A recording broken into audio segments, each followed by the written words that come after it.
Vamos lá, deixa eu seguir aqui, vai. O presidente do Supremo Tribunal Federal afirmou que a Lava Jato foi muito importante.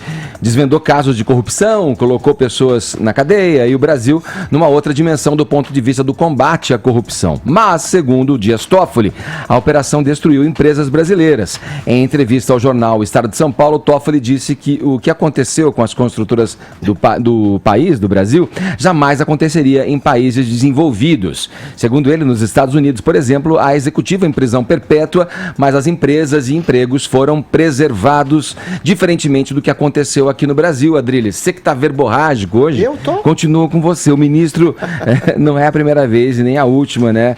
Que é uma autoridade a tocar nesse ponto aí, né? Você faz algum tipo de ressalva? Eu acho o Toffoli, algum tipo de ressalva é ótimo. Eu acho o Toffoli, o Lula e o Gilmar, eles são referências epifânicas, no sentido de tudo que eles dizem, você pode pôr de cabeça para baixo, que é funcional.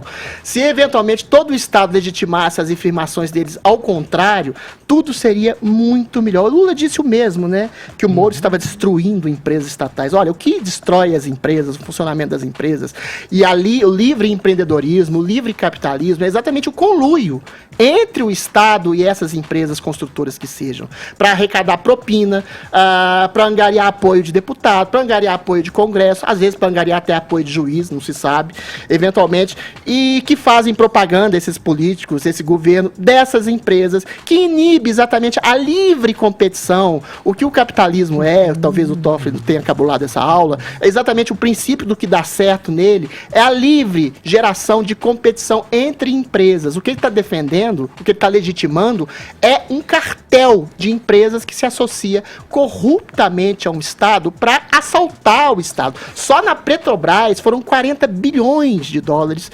absolutamente desviados. E o ministro entra em umas perorações absolutamente, enfim, estapafúrdias, diz que a destruição das empresas por corrupção na Alemanha e nos Estados Unidos não se daria dessa forma. Não se daria por uma razão muito simples, ministro. Lá, exatamente, são dois países extremamente liberais, com um Estado enxuto, que dá conta daquilo que o Estado tem que fazer, saúde, educação, o básico, e deixa as empresas, os empreendedores, na sua livre iniciativa. Não há a possibilidade desse conluio entre uma estatal patrocinar e angariar fundos ilícitos do governo e deixar a nação exatamente com um BNDES que tira dinheiro das pessoas e joga em outros tipos de coisas. O ministro fala de outras coisas além na entrevista, diz que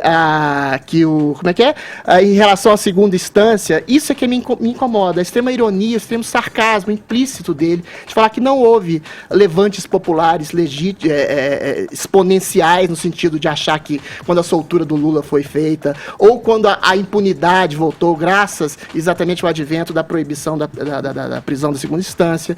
Então, ele fica incitando, como se fosse provocando, ironicamente, uma população que já está cansada de ser achacada, cansada de ser feita de besta, cansada de ser feita de boba, cansada de estabelecer, de perceber que esse tipo de teoria, olha só que teoria estapafúrdia, o cara acha que as empresas corruptas, ele queria que fizessem o quê? Que essas empresas que se locupletaram à custa de corrupção fossem resgatadas de alguma forma pelas mesmas famílias corruptas, elas podem, eventualmente, nos Estados Unidos até ter um dispositivo de compliance que, de certa forma, quando essas empresas são flagradas em corrupção, elas são, de certa forma, divididas e são revendidas a outros proprietários. Talvez fosse isso, talvez fosse a principal causa de condenação de um Odebrecht, que seria a perda do dinheiro que ele movimentou de maneira tão corrupta para sufocar o empreendedorismo, sufocar a competição e sufocar um governo que também se sufocou moralmente. Tem um ponto que você fala aí que eu estou de acordo com relação a essa questão estragou com as empresas, acabou com as empresas. Ora, essa é uma consequência de algo que aconteceu, que essas empresas participaram e fizeram um sistema criminoso. Quer dizer, vamos lamentar, que ruim mesmo para a economia, de certa forma, que empresas grandes, como é o caso da Odebrecht, só para citar uma delas, tenha entrado aí quase pela proporção que ela tinha, a pujança que essa empresa apresentava, né, na ocasião ali, surfando na onda dos mensalões, enfim, dos petrolões e tal. Quer dizer, ela deu uma quase quebrada aí, está tendo que se reestruturar no mercado, assim como várias outras. Mas, ora, lamento. Infelizmente, é uma consequência Não roube. de uma justiça sendo feita. Não entre em sistemas de corrupção e tal, né? Mas era um modelo que no Brasil prosperou e trouxe a gente até onde a gente está. A única ressalva que eu faço, e ele como um representante da justiça, é isso. O que o povo, o que as pessoas esperam, né? O que os cidadãos brasileiros esperam é que a justiça seja a justiça justa.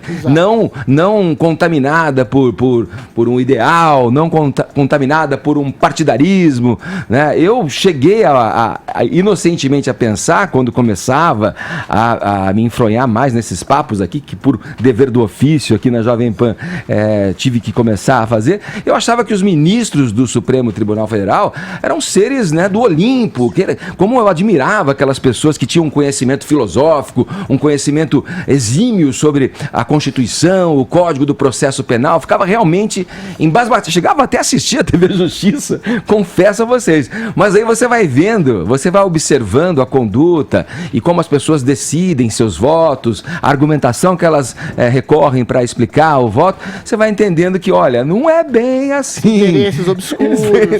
Mas, olha, quanto a quebrar a empresa, lamento, é uma consequência de uma justiça sendo feita de alguma forma. Se ela é justa ou não, nós podemos entrar nessa discussão. Mas sabe o que eu queria também dizer? E quem está dentro da lei e observa isso, tem a sua empresa, está pagando seus impostos, de repente trabalhando, né, no vermelho, para ser uma pessoa de bem, não está lá na corrupção, aí vê uma empresa dessa, que está envolvida em tudo isso, e aí vão livrar a cara dessa empresa. Nesse sentido, exatamente, fazer o que os Estados Unidos fazem, fazer um sistema de compliance e revender essa empresa e preservar de alguma forma essas funções. Eu queria louvar o Edgar Assi aqui, exatamente o comentário perfeito que ele fez da falta de encantamento com a utopia. Exatamente essa utopia de uma mensagem, às vezes, equivocada, que a pompa e a circunstância faz.